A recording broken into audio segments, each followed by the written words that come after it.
माननीय उपसभापति जी, मैं बहुत अनुग्रहित हूं कि इस ऐतिहासिक महत्व के विषय पर आपने मुझे बोलने का अवसर दिया है।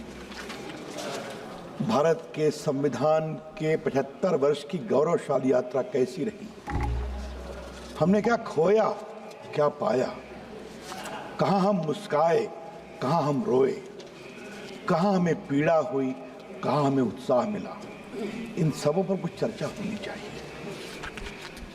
लेकिन माननीय उपसभापति जी, आज तो जब मैं माननीय विपक्ष के नेता को सुन रहा था तो आज मुझे नया नया ज्ञान प्राप्त हो रहा था। 6-7 साल की उम्र में आदमी युवा हो जाता है, ये पहली बार सुना है। अंदर जाके ढूंढूंगा कि ये ज्ञान कहाँ से आता है। तपस्या से गर्मी आती है, ये दूसरा ज्ञान प्राप्त किया। भाई कौन पढ़ा रहा है? ये तो मैंने कई बार इस हाउस में कहा, वो होमवर्क नहीं करते, लेकिन तपस्या ऐसे पवित्र शब्द को क्यों बदनाम कर रहे हैं कि उससे गर्मी आती है। माननीय विपक्ष के नेता को बड़ी विनम्रता से कहना चाहूंगा, तपस्या है जिससे महान ऋषियों ने समर्पण किया शाश्वत रूप से, क्योंकि अनंत के साथ मिले, ये होती है तपस्या। और तपस्या अगर जानना हो तो एक बार गांधी जी को पढ़े। मुझे मालूम है सावरकर के प्रति उनको बहुत परेशानी होती है। एक बार इस सदन में मैंने आग्रह करूंगा, एक बार इनको अंडमान निकोबार की सेलुलर जेल में ले जाया जाए, जहां 11 साल सावरकर बंद थे। मैं 3 बार गया हूं उसमें, और जब भी गया हूं तो रोया हूं। उनको लिखने के लिए कलम तक नहीं मिलती थी और नीचे कच्ची फांसी दी जाती थी ताकि दर्द हो और सावरकर डरे।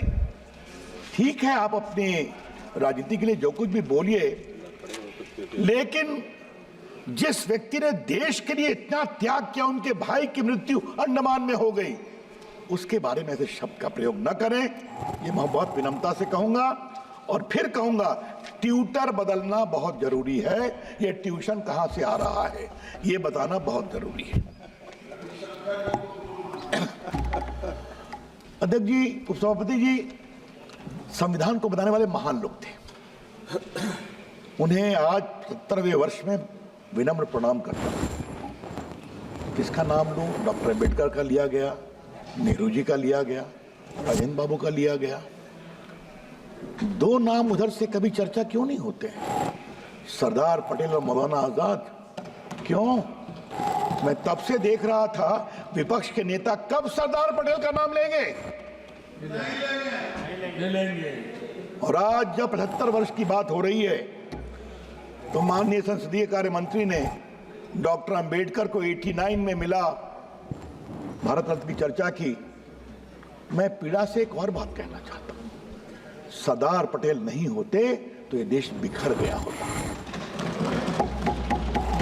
इस हाउस में मैं बहुत ईमानदारी से बोलना चाहता हूं, 550 से ऊपर रियासतें थी, सबको सरदार पटेल ने हैंडल किया, सब भारत में मिल गए। एक को नेहरू जी ने हैंडल किया, बाद में नरेंद्र मोदी को ठीक करना पड़ा। यह है कश्मीर भारत का मुकुट है।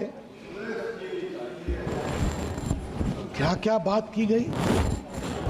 वाल्मीकि रामायण लिखने वाले वाल्मीकि कौन थे? संत रविदास कौन थे? उन्होंने अपने तप से अपने को ईश्वर से कहां जोड़ा था, कभी जानने की कोशिश करते हैं वो? तो कृपया करके कहते हैं, जब भारत का अभंग मुद्रा दिखाते हैं, कृपया करके भारत की विरासत को समझें। सर, वो भारत के संविधान निर्माताओं ने क्या सोचा सर? क्या सोचा सर? कि भारत के आम इंसान को, आम नागरिक को भारत की नीति तय करने का अधिकार देना है। ये सवाल था। कौन, किसको अधिकार मिले शासन का डेमोक्रेटिक गवर्नमेंट में? और सर, हमें सैल्यूट करना है कि न जाति, न धर्म, न उपासना पद्धति, न शिक्षा, कौन कितना अमीर है कितना गरीब है, कौन पुरुष है, कौन महिला है, कोई अंगड़ा है, कोई पिछड़ा है, सबको अवसर मिलेगा वोट देने का और उनके वोट से भारत का भविष्य तय होगा। आज सर 75 साल की सबसे बड़ी सीख क्या है?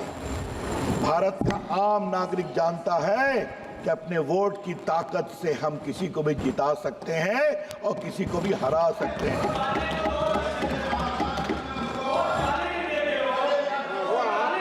आप बैठिएगा प्लीज, आप बैठिएगा और प्लीज सर, आप बैठिएगा। नहीं आप बैठिएगा प्लीज, अच्छा आप बैठिएगा। रविंद्र यादव जी आप बैठिएगा। अच्छा बैठिए आप बैठिएगा, आप बैठिए, उनको बोलने दीजिए। सर कल मैं उधर से सुन रहा था सर। रविंद्र यादव जी सर उनको बोलने दीजिए। कल मैं उधर से सुन रहा था सर कि संविधान में संवाद हुआ था। संवाद यहां भी होना चाहिए जरूर। संसद देश की सबसे बड़ी पंचायत है। उधर के लोगों को एक बात मैं और विनम्रता से कहूंगा, संवाद का मतलब ये भी है हमने आपकी बात सुनी। जब हमारे प्रधानमंत्री आए भाषण देने तो आप उनको सुनिए, वॉकआउट मत करिए। ये भी संवाद का एक बहुत बड़ा पक्ष है। सर संविधान की बात बहुत कही गई सर कि हम हार गए, हम कमजोर हो गए। मैं विनम्रता से एक बात पूछना चाहता हूं सर कि अभी जो महाराष्ट्र में हमारी ऐतिहासिक जीत हुई है, 71 के बाद आज तक इतना मेजॉरिटी किसी को नहीं आया था, ये समझना चाहिए। और हरियाणा में जो हम लोग जीते हैं सर तीसरी बार, 14 के बाद भी अधिक बहुमत से जीते हैं। सर इसका मतलब क्या है? मतलब ये है सर कि जनता ने सोचा जो अच्छा काम करेगा उसको एक बार नहीं, दूसरी बार नहीं, तीसरी बार भी प्रधानमंत्री बनाएंगे। और जो प्रधानमंत्री को कमजोर दिखाने की कोशिश करेगा संविधान के बदलने के बेबुनियाद आरोप पर, जनता समझ गई हमको मूर्ख बनाने की कोशिश की गई। ठीक हम जवाब देते हैं, नरेंद्र मोदी को कमजोर नहीं करेंगे, ये करके दिखाया। हमें जनता की इस परिपक्वता पर विश्वास करना चाहिए। सर विपक्ष के नेता संविधान लेकर चलते हैं,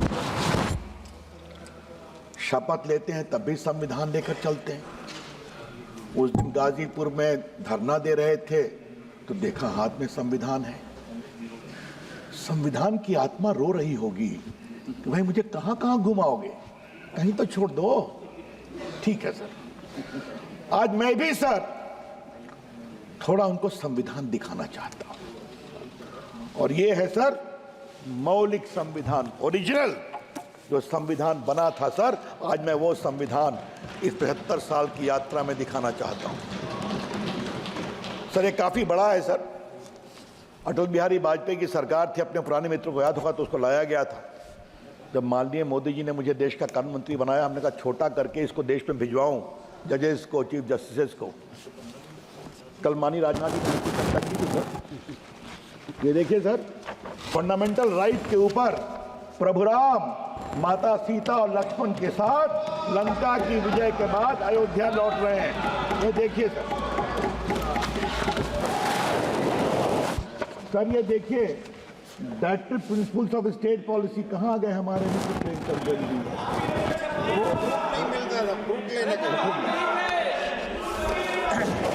सर ये देखिए सर, भगवान कृष्ण अर्जुन को महाभारत में गीता का ज्ञान दे रहे हैं।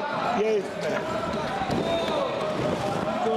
सर, इसमें महाबुद्ध हैं सर, इसमें महावीर हैं सर, इसमें नटराज भी हैं सर।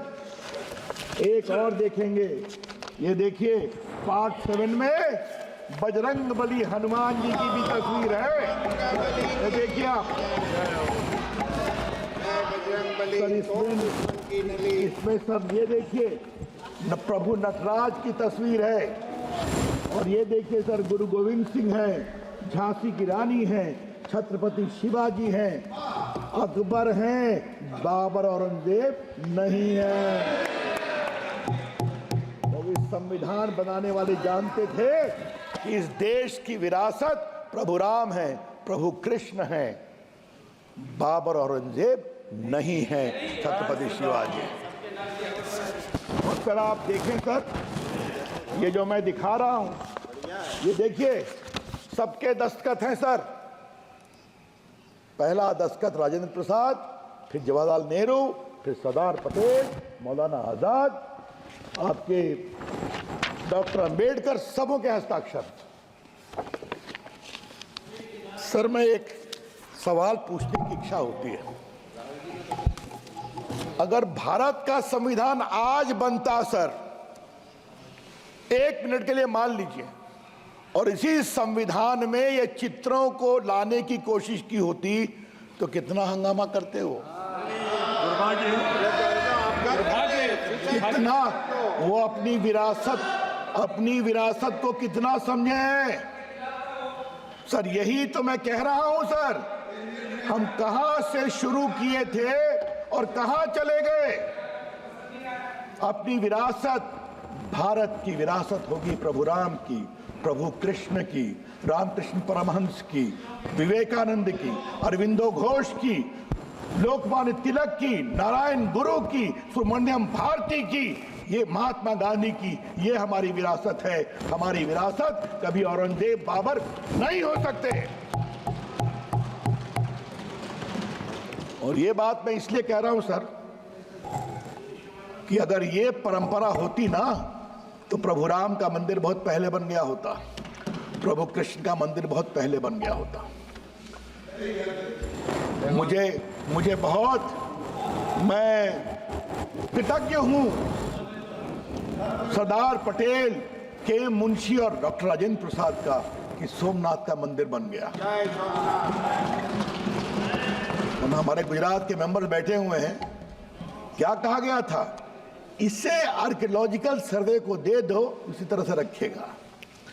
सर इस देश की आत्मा कभी अपनी विरासत से समझौता नहीं करती। और उस तरफ के लोगों से मुझे आज एक सवाल पूछना है, पूरे दिल्ली में किंग एडवर्ड की मूर्ति थी कि नहीं, क्वीन विक्टोरिया की मूर्ति थी या नहीं, लॉर्ड इरविन, लॉर्ड हार्डिंग की मूर्ति देश के सारे गवर्नर्स के राजभवन के सामने थी या नहीं, वो कहां चली गई। ये सबको हटा दिया गया, दिल्ली वालों को बुद्ध जयंती पार्क के कॉर्नर में डाल दिया गया। क्यों? क्योंकि वो मूर्तियां कला की मूर्तियां नहीं थी, वो गुलामी और दास्ता की मूर्तियां थी।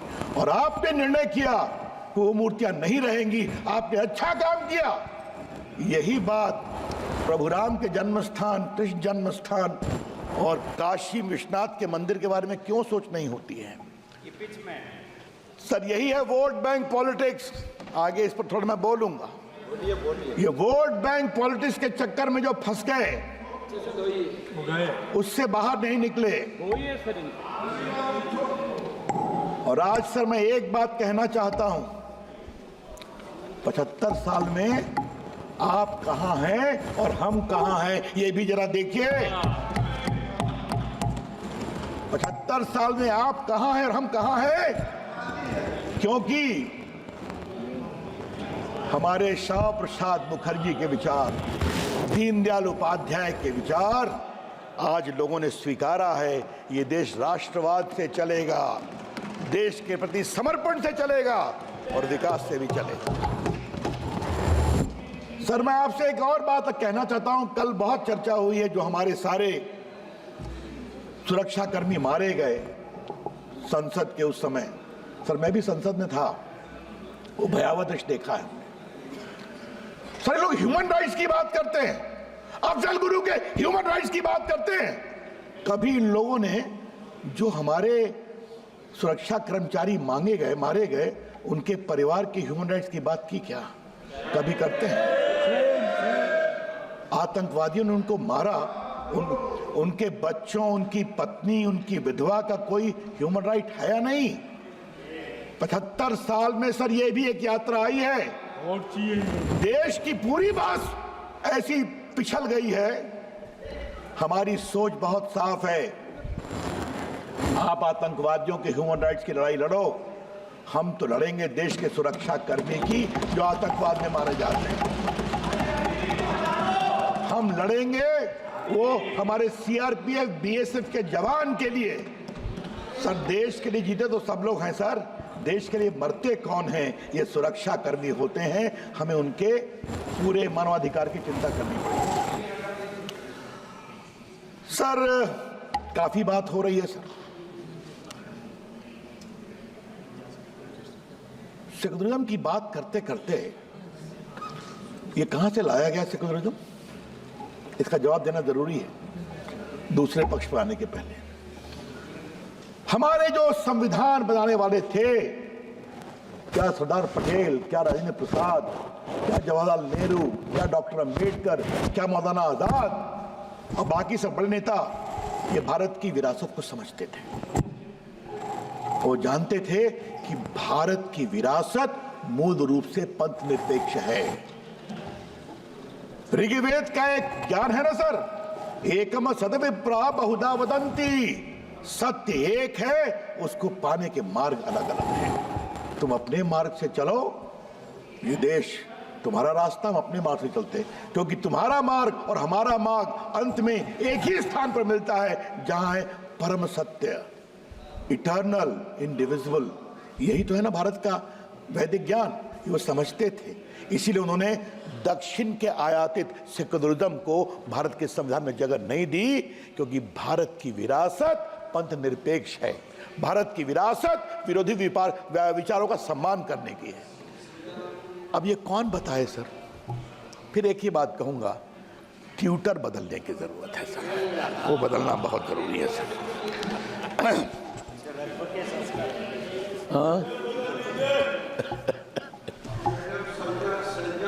सर आज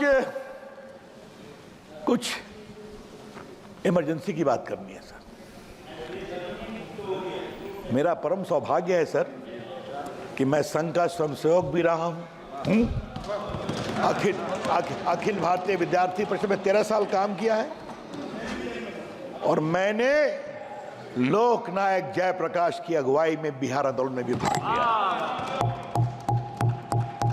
भ्रष्टाचार मिटाना है, नया बिहार बनाना है।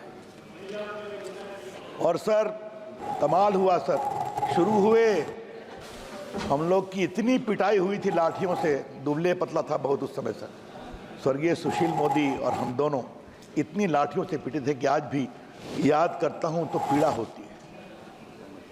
मीसा में बंद कर दिया गया था सर, और कैसे गिरफ्तार किया गया था? मैं घर से भभुआ जा रहा था, 10 पुलिस वाले मुझे उठा करके पटक करके जीप पे डाल दिए, मैं गश आकर बेहोश हो गया था। ये सब देखा है। क्या ये लोग बात करेंगे? क्या बात करेंगे? संघर्ष से आए, लाठी भी खाया है, गोली भी खाई है, तब यहां पहुंचे हैं। किसी के परिवार में बैठने के कारण नहीं आए हैं, ये समझना बहुत जरूरी है।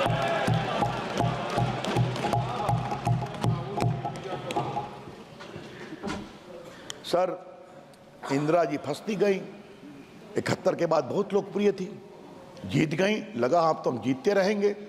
युवा नाराज, रेलवे कर्मचारी नाराज, बाकी सभी नाराज, उनके हाथ की डोर छूटती गई और इंदिरा गांधी जी फंसती गई और इंदिरा गांधी तानाशाही की ओर बढ़ती गई। और मैं इसको प्रूव करना चाहता हूं सर। उनका खिलाफ इलेक्शन केस हुआ था इलाहाबाद हाई कोर्ट में, हमारे राज नारायण जी ने उस केस को किया था, उसका नाम प्रयागराज है सर, लेकिन अभी हाई कोर्ट गिरिराज बाबू इलाहाबादी है, उसको बदलना पड़ेगा। आप सही कर रहे हैं। तो सर वो इलेक्शन हार गई क्योंकि सरकारी पदाधिकारियों के दुरुपयोग का मामला था। सर 12 जून को उनका इलेक्शन सेटिसाइड हुआ और 6 साल के लिए उनको डिबार कर दिया गया। आज मैं सदन में इसलिए बता रहा हूं कि वो नीचे जाए, देश के सामने जाए, नौजवानों के सामने जाए। सर वो सुप्रीम कोर्ट आई, 24 जून को कृष्णा अय्यर साहब सुप्रीम कोर्ट के जज थे, अब वो नहीं रहे। सर जी कृपया कंक्लूड कीजिए। कहा कि आप प्राइम मिनिस्टर रहेंगी, सदन में आ सकती हैं, न बोलेंगी, न वोट देंगी, न आपको तनख्वाह मिलेगी। उनके खिलाफ सर बहुत देश में आंदोलन शुरू हो गया। सर 25 जून को लोकनायक जयप्रकाश नारायण, आप जरा शांत रहिए ना। लोकनायक जयप्रकाश नारायण की एक रैली थी रामलीला ग्राउंड पर सर, लाखों की संख्या थी सर। उन्होंने कहा, एक बहुत बड़ी बात कही सर, रामधारी सिंह दिनकर हमारे बिहार के कवि, जो राष्ट्र कवि हैं, सिंहासन खाली करो कि जनता आती है। कंक्लूड कीजिएगा sir. Sir give me 5-7 minutes, I just conclude. Sir आपको बताऊं, सीधा इमरजेंसी लगा दी गई और ये हमें बोलते हैं लोकतांत्रिक मान्यताओं की बात, अभंग मुद्रा दिखाते हैं। भारत में इंटरनल इमरजेंसी पहली बार लगी थी और कैबिनेट का अप्रूवल नहीं हुआ था। राष्ट्रपति फखरुद्दीन अहमद नहीं मान रहे थे, इंदिरा जी ने हड़काया, हमने तुमको बनाया, साइन करो, उन्होंने साइन कर दिया और सुबह में 6 बजे कैबिनेट की मीटिंग से रेटिफाई किया गया। सर क्या क्या हुआ, लोग जेल चले गए। राधा मोहन जी सही बोल रहे हैं, वो भी उस आंदोलन के साथ ही हैं सर। किसको किसको, हमारे कहाँ गए, मुलायम सिंह भी जेल में थे, पता है ना, लालू जी भी जेल में थे और डीएमके की सरकार को डिसमिस किया गया था इमरजेंसी में, ये भी याद रखें, समझे आप। और आरएसएस को बैन किया गया था, जेपी को गिरफ्तार किया गया था, अटल बिहारी वाजपेयी को, नानाजी देशमुख को, सर जॉर्ज फर्नांडिस के भाई को, लॉरेंस फर्नांडिस को इतना मारा गया था बेंगलोर में कि जब मूर्छित हो गए तो उनको मुश्किल से ले गए अस्पताल में। क्या क्या अत्याचार किया इन लोगों ने। राष्ट्रीय स्वयंसेवक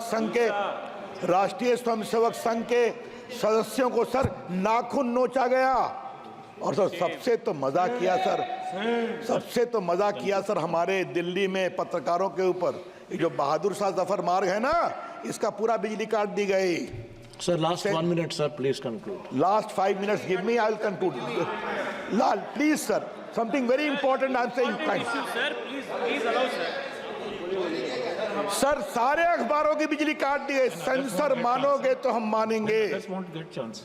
और सर हम बहुत तारीफ करेंगे सर इंडियन एक्सप्रेस की और रामनाथ गोयनका की, वो हिम्मत के साथ डटे रहे और उन्होंने नहीं माना। आप सुनेंगे सर कितना अत्याचार हुआ। जेपी को गिरफ्तार कर गए थे, मुझे जेपी ने कहा है, हरियाणा ले गए थे, सुबह में वो नाश्ता कर रहे थे तो एक गेस्ट हाउस पे देखे बाहर मोरारजी भाई टहल रहे हैं। कहा अरे हमको उनसे मिलने दो। कहा नहीं मिल सकते, ऊपर थे वो बंद। कहा तुम हम दोनों के बीच में बैठ जाओ, आप नहीं मिल सकते। सर जेपी की किडनी खराब हो गई सर, वो मुंबई के जसलोक अस्पताल में थे सर, 26वें फ्लोर पर। उनको कहा इनको धूप की जरूरत है वरना ये गए। उनको धूप देखी, नीचे जनता खड़ी हो जाएगी। जब सोली स्वराज ने कहा कि हम हाईकोर्ट मूव करेंगे, तब इनको आधे घंटे के लिए बैठने दिया। सर ये अत्याचार हुआ है। सर धर्मवीर भारती ने कविता लिखी है, सुनिए आप भी हमारे समाजवादी मित्र। क्या कहा था उन्होंने, सर मैं हाउस में कहना चाहता हूं, खलक खुदा का, मुल्क बादशाह का, हुक्म शहर कोतवाल का। मुनादी है कविता, डुगडुगी। खलक खुदा का, मुल्क बादशाह का, हुक्म शहर कोतवाल का। सबों को खबरदार किया जाता है कि अपने खिड़की दरवाजे बंद कर ले, गिरा ले पर्दे और बच्चों को सड़कों पे अकेला न छोड़े, क्योंकि एक 74 बरस का बूढ़ा अपनी कांपती आवाज में सड़कों पे सच बोलता हुआ निकल पड़ा है। सर अटल बिहारी वाजपेयी की कविता है, जेल में हम टूट सकते हैं मगर झुक नहीं सकते। सर आज तक आपने माफी मांगा, सर 5 मिनट वक्त दीजिए। सर जुडिशरी में बोलना बहुत जरूरी है सर, 5 मिनट वक्त दीजिए काइंडली सर। इन्होंने जजेस को सुपरसीड किया। फिर मौका मिलेगा सर, और भी मौका मिलेगा, और भी लोग हैं बोलने के लिए। बस 5 मिनट और भी लोग हैं बोलने के लिए, उनको भी समय देना चाहिए। उन्होंने किसको सुपरसीड नहीं किया सर। सर आपको फिर समय मिलेगा, फिर मिलेगा। सर प्लीज सर आप सर आप और HR खन्ना जिन्होंने एडीएम जबलपुर में उन्होंने कहा इमरजेंसी में भी लोगों के मानवाधिकार नहीं हो सकते, हट सकते। सर उनको 2 महीना के लिए भी भारत का मुख्य न्यायाधीश नहीं बनने दिया क्योंकि उन्होंने डिसेंट किया था। ये लोग क्या बात करते हैं सर। और मालूम है सर, जब उस केस की सुनवाई हो रही थी, इसी जस्टिस HR खन्ना ने पूछा attorney general, if a person is shot while he being arrested, does he have any relief? No, in emergency he has no relief. ये शर्मनाक बात करने वाले सर जी धन्यवाद, धन्यवाद सर जी। क्या परम जुडिशरी, सुश्री क्या कुमारी प्रेस, शैलजा जी, धन्यवाद सर जी, opposition- धन्यवाद सर जी।